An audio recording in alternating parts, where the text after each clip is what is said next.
what it has come to. You want to get out of here? You talk to me. Now that you know about the problems with your social interactions, and you know the solution to solving them, now it's time to apply that solution. Now you're going to learn how to get your expectations met, especially with women. You are not a Jedi yet. First, you have to learn what types of expectations you should have. There are two types of expectations: dysfunctional expectations and functional expectations. Most of your expectations are dysfunctional in nature. That means they don't lead to order, and they don't satisfy anybody's needs. If your expectations remain dysfunctional, you're going to be that optional guy, not that necessary guy. You're going to be the disposable guy that people want to get rid of or people are indifferent to, not that necessary guy that people want to have around and that people look forward to talking to. If your expectations are functional, on the other hand, that means you're able to meet the needs of the other person. When you can meet people's needs, you become a necessity to them. So what's the difference between functional expectations and dysfunctional expectations? Dysfunctional expectations always result in disorder. If you always want your friends to make decisions for you, if you always expect to sit back passively at social gatherings and just go with the flow, or you always expect women to direct your conversations, your relationships are going to suck. Eventually, you're going to end up miserable. On the other hand, if you're always sharing your person when you're speaking to other people, if you punish bad behavior consistently, or if you give people attention and affection, you will end up with awesome relationships. In other words, your expectations act as your roadmap for your social interactions. They determine where you end up in your relationships. Okay, so let's assume your expectations are functional and you're headed in the right direction. What's next? Well, you gotta ask, are you being specific with your expectations? Do other people know how to meet your needs? If the other person in the relationship doesn't know how to meet your needs, you're not being clear enough with your expectations. Honey, I need you to be there for me in this relationship is a very bad expectation. It's vague. It doesn't tell her anything about how to meet your needs specifically. Honey, I want you to wash these dishes, fold these socks, and then come over here and suck this cock. Is a great expectation because it's very specific. It tells your girlfriend or wife exactly what to do to meet your needs. Now that you've learned how to be specific with your expectations, it's time to learn how to enforce your expectations. Because if you just have expectations, but you don't enforce your expectations, it doesn't matter what your name is! You're going to end up frustrated and resentful of other people. Question! In any social interaction, there are at least two expectations. The other person's expectation and your expectation. When your expectations are in agreement, there's no problem. But when they compete against each other, one of them has to go. Whenever you're trying to enforce your own expectation, it's always crucial to get rid of the competing expectation first. If you don't remove that competing expectation, you'll never establish authority in a relationship. And you'll never get your needs met. To remove a competing expectation, you gotta learn how to punish. That means you gotta learn how to apply pain. Pain exposes problems. Pain exposes bad behavior. Without pain, people won't realize there's a problem. For example, let's say you're arguing with a dumb bitch.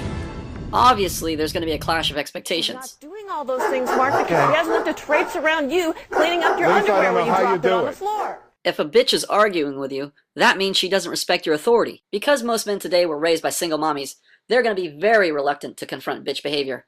They're going to be super indirect, and they're going to rely on passive-aggressive, dysfunctional forms of punishment like sarcasm. Lise, you're superhuman. I just don't know how you do it. Thank you, Mark. Men also make the classic mistake of trying to address each and every mischaracterization thrown out by women. The problem is these mischaracterizations are endless. You're equating that with being a male chauvinist pig. I'm not buying that, and I think most men out there are not buying that. If they're buying into well, guess what? I never said become a male chauvinist pig. Yes, you are! That's exactly what you're saying. You dope. By reasoning with her, or justifying your position, you're essentially rewarding her bitch behavior. Instead of ignoring bitch behavior, or worse, rewarding it, you need to confront it. Something out there waiting for us. And it ain't no man. That means you need to punish bitch behavior.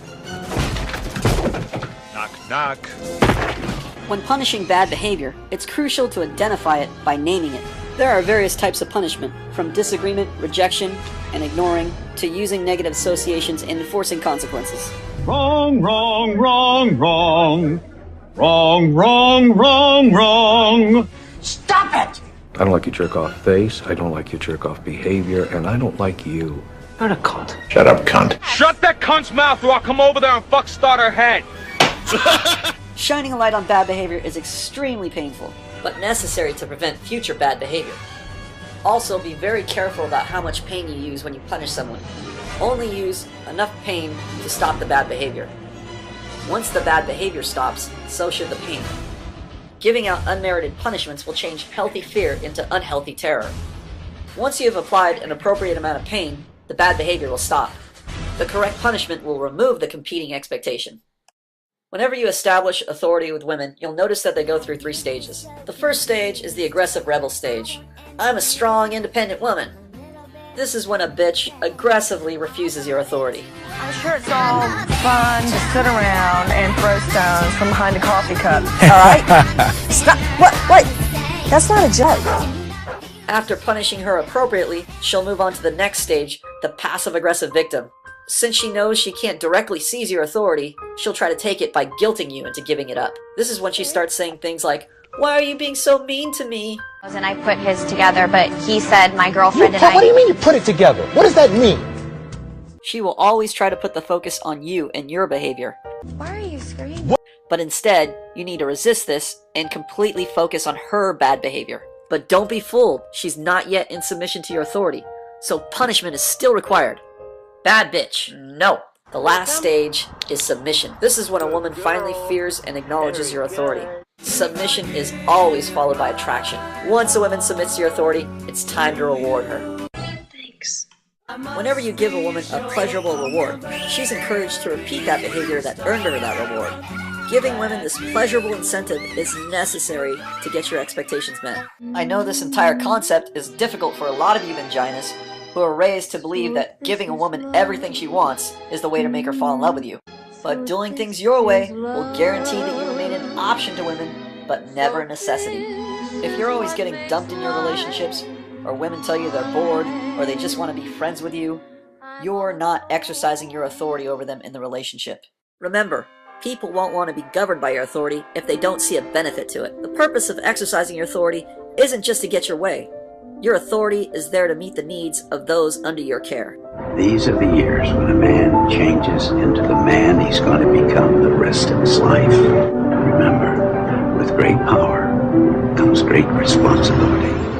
Okay, we talked a lot about how to curb bitch behavior, but why would a bitch even allow you to be in charge in the first place?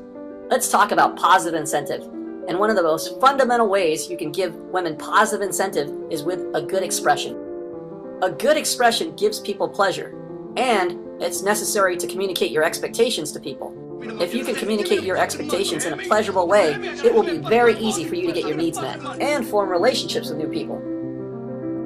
The goal of communication is to convey your person to another person. People want to form relationships with those that they can relate to, and the best way to relate to people is by addressing their needs. Lots of times in conversation, people will make the common mistake of trying to think of the coolest thing to say, or they try to think of exciting things they've done in their life, like going on roller coasters or adventuring through the Amazon jungle. Just looking to relate to people through shared interests or common experiences is a poor way to form a relationship. If you've never gone surfing before, you can't relate to surfers. And if you've never gone rock climbing before, you can't relate to rock climbers. The best way to form a relationship with another person is to always aim at their necessities. And what people need most in a social interaction is you. Believe it or not, you are enough. When people can see the world through your eyes, their need for social interaction is met. If you learn to convey your candid thoughts, feelings, and reactions to your experiences, people will definitely want to get into a relationship with you.